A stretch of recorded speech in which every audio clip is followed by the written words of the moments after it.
कर नजराना, आ गया तेरा दीवाना दिल भर जानी, चेहरे से जरा आंचल, जब आपने तेरा ऐसा दर्पण में ना समाए।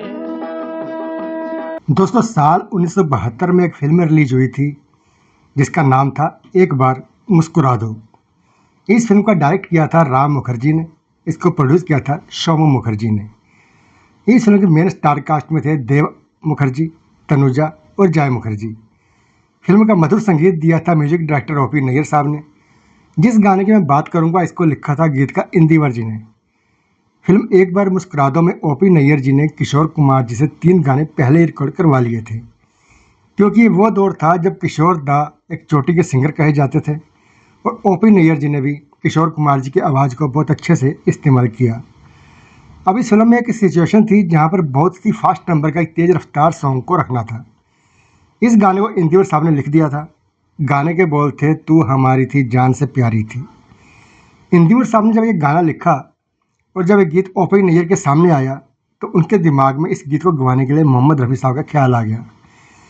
ये एक तेज़ रफ्तार गाना था और अगर तेज़ रफ्तार गीतों की बात करें तो इससे पहले मोहम्मद रफ़ी साहब और किशोर कुमार साहब दोनों ही अपनी मधुर आवाज़ों में कई ऐसे गीत रिकॉर्ड कर चुके थे। जैसे मोहम्मद रफ़ी का फिल्म जब जब फूल खिलेगा एक गीत है अबू खुदा,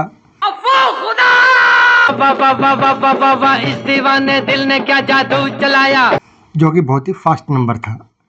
और किशोर कुमार जी का गाया हुआ इना मीना डिका,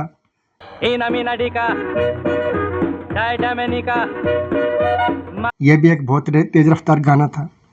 लेकिन ओपी नैयर के दिमाग में था कि गीत रफ़ी साहब से गवाया जाए, लेकिन इत्तेफाक से मोहम्मद रफ़ी उन दिनों भारत में नहीं थे, वो फ़ॉरेन टूर पर गए हुए थे और इस गाने को जल्दी रिकॉर्ड करना था। लेकिन वहीं पर फिल्म के प्रोड्यूसर चाहते थे कि इस गाने को जल्दी रिकॉर्ड किया जाए और फिल्म को जल्दी से जल्दी रिलीज के लिए भेजा जाए। तो रफ़ी साहब तो यहाँ पर थे नहीं। तब ओपी नैयर ने सोचा कि क्यों ना इस गीत को किशोर कुमार से रिकॉर्ड करवा लिया जाए।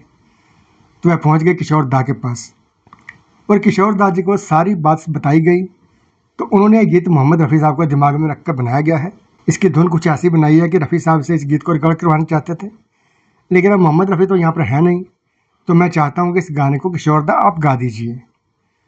ओपी नैयर जी की बात सुनकर किशोर कुमार जी हल्का सा मुस्कुराए और उन्होंने कहा कि जब यह गीत आपने रफ़ी साहब के लिए रखा है तो इस गीत को मैं कैसे गा सकता हूँ, इसको तो आप रफ़ी साहब से रिकॉर्ड करवाइए तो ज़्यादा अच्छा रहेगा। देखिए किशोर दा की ग्रेटनेस। लेकिन ओपी नैयर जी ने किशोर कुमार जी को मना लिया। उसके बाद किशोर कुमार जी की एक शर्त पर तैयार हुए। उन्होंने कहा कि मैं इस गीत को रिकॉर्ड कर देता हूँ, लेकिन रिकॉर्ड होने के बाद आप इस गीत को अच्छे से सुनना और उसके बाद अगर आपको ये गीत मेरी आवाज़ में पसंद ना आए तब आप मोहम्मद रफ़ी साहब का वेट करना, उनसे इस गीत को रिकॉर्ड करवाना। दोस्तों, कैसी महान शख्सियत थी ये लोग। इस बात पर ओपी नैयर रेडी हो गए और तब किशोर दा जी ने अपनी दमदार आवाज़ में इस गीत को रिकॉर्ड कर लिया। रिकॉर्डिंग के बाद ये गीत काफ़ी बेहतरीन बन गया था। कितने अटल थे तेरे इरादे, याद तो कर तू वफा के वादे। अब देखिए, इत्तेफाक से उन्हीं दिनों इस गाने के रिकॉर्ड होने के चंद दिन बाद ही पता लगा कि मोहम्मद रफ़ी साहब अपने टूर से भारत वापस आ गए हैं। उसके बाद ओपी नैयर साहब मोहम्मद रफ़ी से मिले और उनसे कहा कि उन्होंने आपके लिए एक गीत बनाया था, लेकिन आप भारत में थे नहीं, तो इस गीत को हमने किशोर कुमार जी से रिकॉर्ड करवा लिया है। अब इस गीत को आप दोबारा गा दीजिए, क्योंकि मैं चाहता हूँ कि ये गीत आप गाएं। ओपी नैयर जी की बात सुनकर रफ़ी साहब भी एकदम मुस्कुरा पड़े। उन्होंने कहा कि जब किशोर कुमार जी ने इस गीत को गा दिया है तो उन्होंने गीत को यकीनन बहुत ही अच्छा गाया होगा। आप उन्हीं के गीत को फिल्म में रख लीजिए। ये मोहम्मद रफ़ी साहब की महानता थी।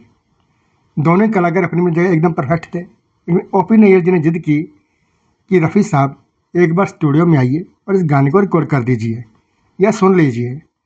उसके बाद मोहम्मद रफ़ी साहब स्टूडियो में आए और उन्होंने किशोर कुमार जी की आवाज़ में यह गीत सुना। तू हमारी थी जान से प्यारी थी, तेरे लिए मैंने दुनिया संवारी। गीत सुनने के बाद रफ़ी साहब काफ़ी खुश नजर आए और उन्होंने कहा कि इस गाने को किशोर कुमार से बेहतर कोई गा ही नहीं सकता। इस गीत को इससे ज़्यादा अच्छा गाया ही नहीं जा सकता। अब इस गाने को छूने की भी ज़रूरत नहीं है, ये परफेक्ट है। किशोर दा ने बहुत शानदार गाया है, कितनी बड़ी बात है। इस तरह से गीत को रफ़ी साहब के बजाय किशोर कुमार जी से गवाया गया और इस फिल्म में रख लिया गया। फिल्म एक बार मुस्कुरा दो का सबसे बड़ा हिट गाना यही साबित हुआ। वैसे तो फिल्म में किशोर कुमार जी ने 4 गीत गाए थे, मुकेश जी ने भी एक गीत गाया था। फिल्म में गीतों की काफ़ी वैरायटी थी। ओपी नैयर जी ने बहुत ही शानदार संगीत दिया था और रफ़ी साहब, किशोर साहब और मुकेश साहब ने भी इस फिल्म में गीत गवाए थे। फिल्म एक बार मुस्कुरा दो ज़्यादा कामयाब तो नहीं हो पाई, लेकिन इसके गीत बहुत ज़्यादा पसंद किए गए थे। इस किस्से को एक बार ओपी नैयर भी अपने एक इंटरव्यू में बता चुके हैं। तो दोस्तों, यह था आज का वीडियो। अगर वीडियो पसंद आया हो तो लाइक कीजिए, शेयर कीजिए और ऐसे ही और वीडियो देखने के लिए हमारे चैनल को सब्सक्राइब जरूर करें। धन्यवाद।